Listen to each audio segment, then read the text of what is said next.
ಸ್ನೇಹಿತರೆ, ಮೀಡಿಯಾ ಮಾಸ್ಟರ್ಸ್ಗೆ ಸ್ವಾಗತ ಸುಸ್ವಾಗತ.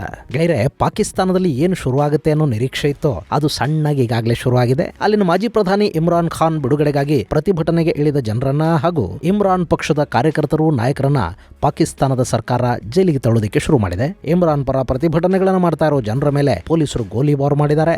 ಅದರಲ್ಲಿ 7 ಜನ ಸಾವಿಗೀಡಾಗಿದ್ದಾರೆ ಅಂತ PTI ಆರೋಪ ಮಾಡ್ತಾ ಇದೆ. ಈ ಮಧ್ಯೆ ಜೈಲಿನ ಕಂಬಿಗಳ ಹಿಂದೆ ನಿಂತ ಕೈದಿ ನಂಬರ್ 804 ಅಲ್ಲಿನ ಸರ್ಕಾರಕ್ಕೆ ದೊಡ್ಡ ಸಮಸ್ಯೆಯಾಗಿ ಕಾಡೋದಕ್ಕೆ ಶುರುವಾಗಿದ್ದಾನೆ. ಹಾಗಾದ್ರೆ ಯಾರು ಆ ಕೈದಿ ನಂಬರ್ 804? ಪಾಕಿಸ್ತಾನದಲ್ಲಿ ಸದ್ಯಕ್ಕೆ ಏನೆಲ್ಲ ಆಗ್ತಾ ಇದೆ ಬನ್ನಿ ನೋಡೋಣ.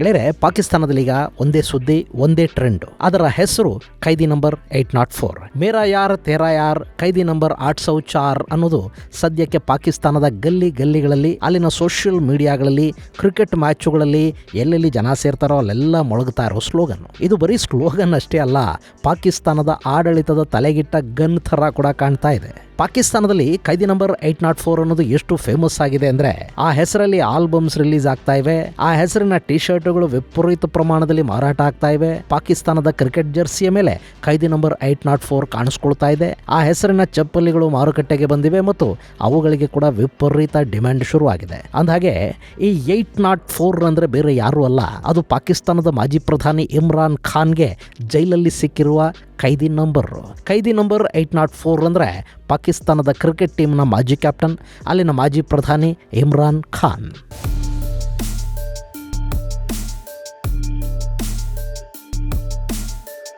ಕಳೆದ ವರ್ಷ ಇಮ್ರಾನ್ ಸರ್ಕಾರವನ್ನು ಪತನಗೊಳಿಸಿ ಸೇನಾ ಮುಖ್ಯಸ್ಥ ಬಜ್ವಾ ಪಾಕಿಸ್ತಾನದ ಮಾಜಿ ಪ್ರಧಾನಿ ನವಾಜ್ ಷರೀಫ್ ಸಹೋದರ ಶಹಬಾಜ್ ಷರೀಫ್ ನೇತೃತ್ವದಲ್ಲಿ ಒಂದು ಹಂಗಾಮಿ ಸರ್ಕಾರ ರಚನೆ ಮಾಡಿದ್ದು ನಿಮಗೆ ಗೊತ್ತಿದೆ.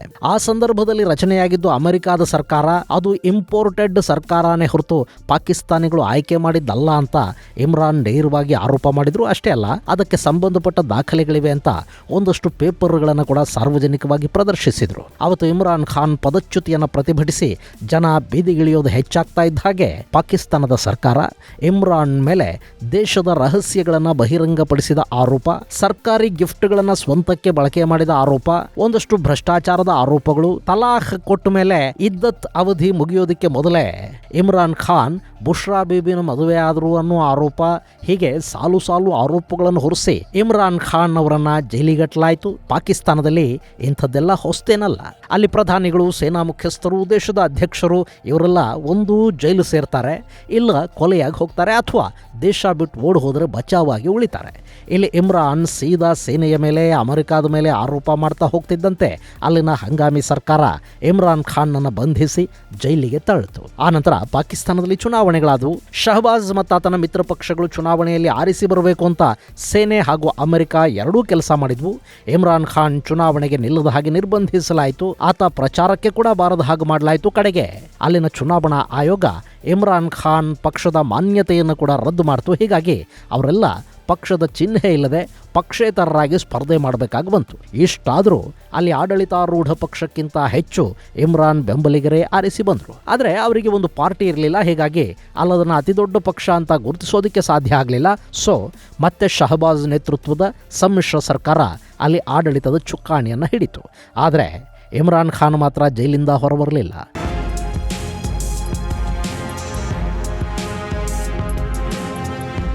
ಗೆಳೆಯರೆ, ಕಳೆದ ಆಗಸ್ಟ್ 5ನೇ ತಾರೀಕು ಇಮ್ರಾನ್ ಜೈಲಿಗೆ ಹೋಗಿದ್ದು. ಇವತ್ತಿಗೂ ಕೂಡ ಆತ ಜೈಲಲ್ಲೇ ಇದ್ದಾನೆ.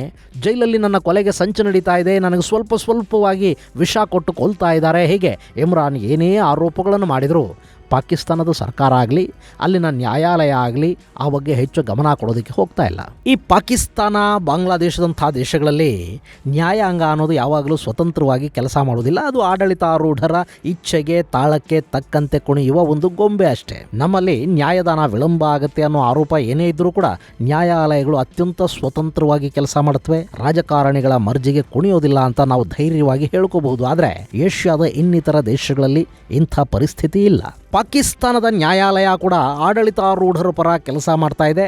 ಅವ್ರ ಮಾತು ಕೇಳ್ಕೊಂಡು ಇಮ್ರಾನ್ ವಿರುದ್ಧದ ನಿಲುವನ್ನು ಪ್ರದರ್ಶಿಸ್ತಾ ಇದೆ ಅಂತ ಅಲ್ಲಿನ ಜನಕ್ಕೆ ಅನ್ನಿಸೋದಕ್ಕೆ ಶುರುವಾಗಿದೆ. ಒಂದಷ್ಟು ಪ್ರಕರಣಗಳಲ್ಲಿ ಖುಲಾಸೆ ಆದರೂ ಕೂಡ ಇಮ್ರಾನ್ ಖಾನ್ ಹೊರಗೆ ಬರ್ತಾ ಇಲ್ಲ ಅನ್ನೋದು ಇಮ್ರಾನ್ ಬೆಂಬಲಿಗರ ಅಸಮಾಧಾನಕ್ಕೆ ಕಾರಣವಾಗ್ತಾ ಇದ್ರೆ, ಮತ್ತೊಂದು ಕಡೆ ನನ್ನನ್ನು ಜೈಲಲ್ಲೇ ಕೊಂದು ಹಾಕೋದಕ್ಕೆ ಸಂಚು ನಡೀತಾ ಇದೆ ಅಂತ ಇಮ್ರಾನ್ ಹೇಳ್ತಾ ಇರೋದನ್ನು ಕೂಡ ಆತನ ಅನುಯಾಯಿಗಳು ನಂಬ್ತಾ ಇದ್ದಾರೆ. ಯಾಕೆಂದ್ರೆ ಆ ದೇಶಕ್ಕಂಥದ್ದೊಂದು ದೊಡ್ಡ ಇತಿಹಾಸನೇ ಇದೆ. ಅಲ್ಲಿ ಸಾಕಷ್ಟು ರಾಜಕೀಯ ನಾಯಕರ ಹತ್ಯೆಗಳಾಗಿವೆ, ಅವರ ವಿರುದ್ಧ ಸಂಚುಗಳು ಆಗಿವೆ. ಹೀಗಾಗಿ ಇಮ್ರಾನ್ ವಿರುದ್ಧ ಕೂಡ ಇಂಥದ್ದೇ ಸಂಚು ನಡೀತಾ ಇರಬಹುದು ಅನ್ನೋದನ್ನ ಅಲ್ಲಿನ ಜನ ಮತ್ತು ಇಮ್ರಾನ್ ಪಕ್ಷದ ಕಾರ್ಯಕರ್ತರು ನಂಬ್ತಾರೆ. ಹೀಗೊಂದು ವರ್ಷದಿಂದ ಇಮ್ರಾನ್ ಜೈಲಲ್ಲಿರೋದನ್ನ ನೋಡಿ ಕೂಡ ಅವರ ಪಕ್ಷದ ಕಾರ್ಯಕರ್ತರು ಅವಳು ಕಚ್ಕೊಂಡು ಸುಮ್ಮನೆ ಇದ್ರು. ಆದ್ರೆ ಯಾವಾಗ ಬಾಂಗ್ಲಾದೇಶದಲ್ಲಿ ವಿದ್ಯಾರ್ಥಿಗಳ ಹೆಸರಲ್ಲಿ ನಡೆದ ದಂಗೆ ಅಲ್ಲಿನ ಸರ್ಕಾರವನ್ನ ಕೆಡವಿ ಬೇರೆಯವರು ಪ್ರಧಾನಿಯಾಗೋದಕ್ಕೆ ಅವಕಾಶವನ್ನು ಕೊಡ್ತೋ, ಪಾಕಿಸ್ತಾನದ ಪ್ರತಿಪಕ್ಷಕ್ಕೆ ಕೂಡ ಅಂಥದ್ದೇ ಒಂದು ವಿಶ್ವಾಸ ಶುರುವಾಯಿತು. ಅವರು ಈಗಲ್ಲಿ ಪ್ರತಿಭಟನೆಗಳನ್ನು ಆರಂಭ ಮಾಡಿದ್ದಾರೆ. ಅದರ ಪರಿಣಾಮ ಪ್ರತಿಭಟನಾಕಾರರ ಮೇಲೆ ಪೊಲೀಸರು ಗುಂಡು ಹಾರಿಸ್ತಾ ಇದ್ದಾರೆ ಅನ್ನೋ ಆರೋಪಗಳು ಕೇಳಿ ಬರ್ತಾ ಇವೆ. ಮತ್ತೊಂದು ಕಡೆ ಇಮ್ರಾನ್ ಖಾನ್ ಪಕ್ಷದ ಕಾರ್ಯಕರ್ತರ ಜೊತೆ ಪಕ್ಷದ ಸಂಸದರನ್ನು ಕೂಡ ಬಂಧಿಸಲಾಗ್ತಾ ಇದೆ. ಮೊನ್ನೆ ಅಲ್ಲಿನ ಸಂಸತ್ ಸದನ ನಡೀತಿರುವಾಗಲೇ ಒಂದಷ್ಟು ಸಂಸದರನ್ನು ಪಾಕಿಸ್ತಾನದ ಪೊಲೀಸರು ವಶಕ್ಕೆ ತಗೊಂಡಿದ್ದಾರೆ. ಅದರ ಜೊತೆಗೆ ಪಿಟಿಐ ನಾಯಕರ ಮನೆಗಳ ಮೇಲೆ ರಾತ್ರಿ ಹೊತ್ತಲ್ಲಿ ಕಾರ್ಯಾಚರಣೆ ನಡೆಸುತ್ತಿರುವ ಪೊಲೀಸರು ಅವರೆಲ್ಲರನ್ನು ಕೂಡ ವಶಕ್ಕೆ ತಗೊಂಡು ಜೈಲಿಗೆ ತುಂಬೋ ಕೆಲಸವನ್ನು ಮಾಡ್ತಾ ಇದ್ದಾರೆ. ಇದರ ನಡುವೆ ಇಮ್ರಾನ್ ಖಾನ್ ಬಿಡುಗಡೆ ಅನ್ನೋದು ಈಗ ಬೀದಿಗಳಿಂದ ಸೋಷಿಯಲ್ ಮೀಡಿಯಾಗಳಿಗೆ, ಅಂಗಡಿಗಳಿಗೆ, ಫ್ಯಾಷನ್ ಡಿಸೈನಿಂಗ್ಗೆ, ಕ್ರಿಕೆಟ್ ಅಂಗಳಕ್ಕೆ, ಹೀಗೆ ಎಲ್ಲೆಲ್ಲಿಗೆ ಸಾಧ್ಯವಾಗುತ್ತೋ ಅಲ್ಲಿಗೆಲ್ಲ ಕಾಲಿಡ್ತಾ ಇದೆ. ಅಲ್ಲಿನ ಟ್ರಕ್ಗಳು, ಆಟೋಗಳ ಮೇಲೆ ಖೈದಿ ನಂಬರ್ 804 ಅಂತ ಬರೆದುಕೊಳ್ಳುವವರ ಸಂಖ್ಯೆ ಹೆಚ್ಚಾಗ್ತಾ ಇದೆ. ಸಾರ್ವಜನಿಕ ಕಾರ್ಯಕ್ರಮಗಳಲ್ಲಿ ಹಾಡುಗಳನ್ನು ಹೇಳುವಾಗ ಅಲ್ಲಿನ ಜಾನಪದ ಕಲಾವಿದರು ಇದೇ 804 ಮೇಲೆ ಹಾಡುಗಳನ್ನು ಕಟ್ಟಿ ಹಾಡೋದಕ್ಕೆ ಶುರು ಮಾಡಿದ್ದಾರೆ. 804 ಅಂತ ಮುದ್ರಿಸಿರೋದು ಏನೇ ಕಾಣಿಸಿದ್ರು ಪಾಕಿಸ್ತಾನದಲ್ಲಿ ಅದು ಹಾಟ್ ಕೇಕ್ ಥರ ಸೇಲ್ ಆಗ್ತಾ ಇದೆ. ಈಗ 804 ಅನ್ನೋ ಬ್ರ್ಯಾಂಡ್ನ ಚಪ್ಪಲಿಗಳು ಕೂಡ ಮಾರುಕಟ್ಟೆಗೆ ಬಿಡುಗಡೆಯಾಗಿವೆ. ಅವುಗಳನ್ನು ಖರೀದಿ ಮಾಡೋದಕ್ಕೆ ಜನರ ನೂಕುನುಗ್ಗಲು ಶುರುವಾಗಿದೆ. ಒಟ್ಟಾರೆ ಪಾಕಿಸ್ತಾನದಲ್ಲಿ 804 ಅನ್ನೋ ಬಿರುಗಾಳಿನೇ ಎದ್ದಿದೆ. ಮೊನ್ನೆ ಅಲ್ಲಿನ ಸೂಪರ್ ಲೀಗ್ ಕ್ರಿಕೆಟ್ ಮ್ಯಾಚಲ್ಲಿ ಪ್ರೇಕ್ಷಕರ ಗ್ಯಾಲರಿಯಿಂದ ಒಂದೇ ಸಮಕ್ಕೆ ತೇರಾ ಯಾರ್ ಮೇರಾ ಯಾರ್, ಖೈದಿ ನಂಬರ್ 804 ಅನ್ನೋ ಸ್ಲೋಗನ್ಗಳು ಕೇಳಿಬಂದವು. ಅಮೆರಿಕಾದಲ್ಲಿ, ಸ್ಪೇನ್ನಲ್ಲಿ ಪಾಕಿಸ್ತಾನಿ ಡಯಾಸ್ಪೊರಾ ಏನಿದೆ ಅವರು ಕೂಡ ಇಮ್ರಾನ್ ಬಿಡುಗಡೆಗೆ ಒತ್ತಾಯ ಮಾಡಿ ಬೈಕ್ ಮತ್ತು ಕಾರ್ ರ್ಯಾಲಿಗಳನ್ನು ಮಾಡ್ತಾ ಇದ್ದಾರೆ. ಅಲ್ಲಿ ಕೂಡ 804 ಸ್ಲೋಗನ್ ಜೋರಾಗಿ ಕೇಳಿ ಬರ್ತಾ ಇದೆ. ಸ್ಪೇನ್ನ ಬಾರ್ಸಿಲೋನಾ ಸಮೀಪ ಖೈದಿ ನಂಬರ್ 804 ಹೆಸರಲ್ಲಿ ಒಂದು ಅಂಗಡಿನೇ ಶುರುವಾಗಿದೆ. ಒಟ್ಟಾರೆ ಪಾಕಿಸ್ತಾನದಲ್ಲಿ ಈಗ ಒಂದೇ ಹವಾ ಅಂದರೆ ಖೈದಿ ನಂಬರ್ 804 ಅನ್ನೋದು. ಆದರೆ ಅಲ್ಲಿನ ಸರ್ಕಾರ ಈ ಪ್ರತಿಭಟನೆಗಳಿಗೆ ಮಣಿಯುವ ಸ್ಥಿತಿಯಲ್ಲಿ ಕಾಣ್ತಾ ಇಲ್ಲ. ಅವರು PTI ಅಂದರೆ ಪಾಕಿಸ್ತಾನ್ ತೆಹರಿಕೆ ಇನ್ಸಾಫ್ ಪಕ್ಷದ ಹಿರಿಯ ನಾಯಕರು, ಸಂಸದರು ಎಲ್ಲರನ್ನ ಬಂಧಿಸೋ ಕೆಲಸಕ್ಕೆ ಕೈ ಹಾಕ್ತಾ ಇದ್ದಾರೆ. ಮೊನ್ನೆ ಅಲ್ಲಿನ ಪಾರ್ಲಿಮೆಂಟ್ ಆವರಣದಲ್ಲಿ ಒಂದಷ್ಟು ಸಂಸದರನ್ನ ವಶಕ್ಕೆ ತಗೊಳ್ಳಲಾಗಿದೆ. ಪ್ರತಿಭಟನಾಕಾರರನ್ನ ಜೈಲಿಗೆ ತಳ್ಳಲಾಗ್ತಾ ಇದೆ. ಇದು ಪಾಕಿಸ್ತಾನದ ಸರ್ಕಾರಿ ಸೇನೆ ಹಾಗೂ ಖಾನ್ ಅಂದ್ರೆ ಇಮ್ರಾನ್ ಖಾನ್ ಅವರ ಸೇನೆಯ ನಡುವೆ ನಡೀತಿರೋ ಯುದ್ಧ ಅಂತ ಇಮ್ರಾನ್ ಬೆಂಬಲಿಗರು ಬಣ್ಣಿಸ್ತಾ ಇದ್ದಾರೆ.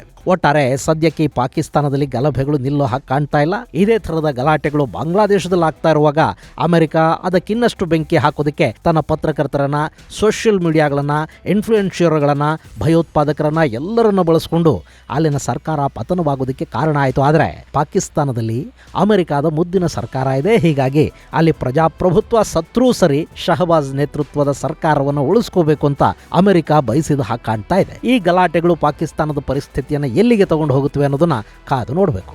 ಇದು ಗೆಳೆಯರೆ ಇಮ್ರಾನ್ ಖಾನ್ ಹಾಗೂ ಖೈದಿ ನಂಬರ್ 804ಗೆ ಸಂಬಂಧಪಟ್ಟ ಒಂದಷ್ಟು ಮಾಹಿತಿ. ಮುಂದಿನ ಸಂಚಿಕೆಯಲ್ಲಿ ಮತ್ತಷ್ಟು ವಿಶೇಷಗಳ ಜೊತೆ ಮತ್ತೆ ಭೇಟಿಯಾಗೋಣ.